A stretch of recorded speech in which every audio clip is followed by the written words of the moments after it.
ตเดียวกันเนาะท่าเรือกำปั่นใหญ่ตัวนี้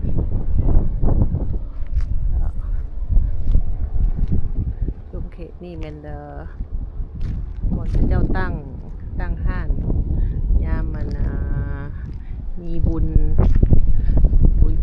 นแวนหรือคริสต์มาสเนาะช่วงนั้นถ้าบ่ได้มาถ่ายเพราะอากาศหนาวแห้ง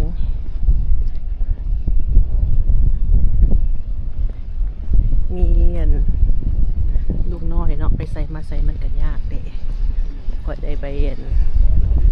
ถ่ายเดี๋ยวมาเลาะเบิ่งน้ำกันเนาะในเขตใกล้ๆนี่มีหยังแด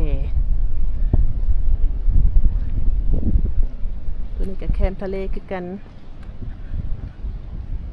คนกับหมักมาลายอยู่ในเบื้องนี้กัน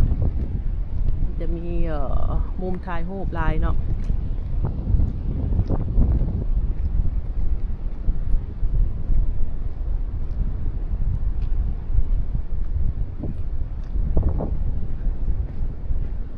เบื้องนี้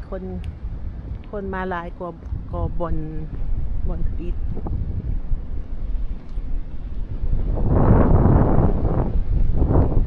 ตัวใดก่อนมันมีก่อนซะเดี๋ยวรีวิวเฮือนใหญ่ให้เบิ่งเฮือเนาะโอ้ยเรากับบ่ถึกละ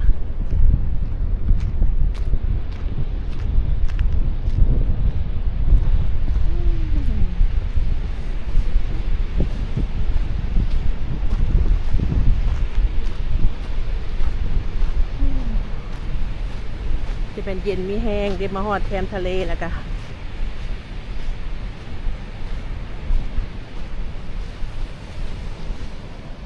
มีพอตู้กันมานั่งอ่านหนังสือสบายใจ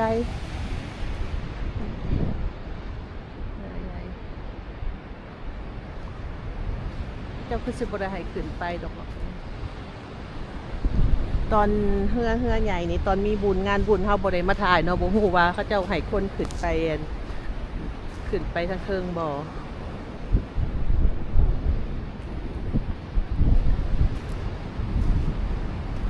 เป็นอย่างเลาะขึ้นเทิง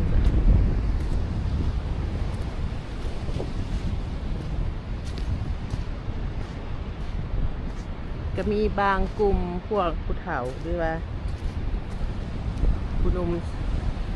จำหนึ่งเนาะที่ว่าบ่ได้ไปเฮ็ดเวียกเฮ็ดงานในมื้อนี้เขาเจ้าก็มาขี่รถถีบ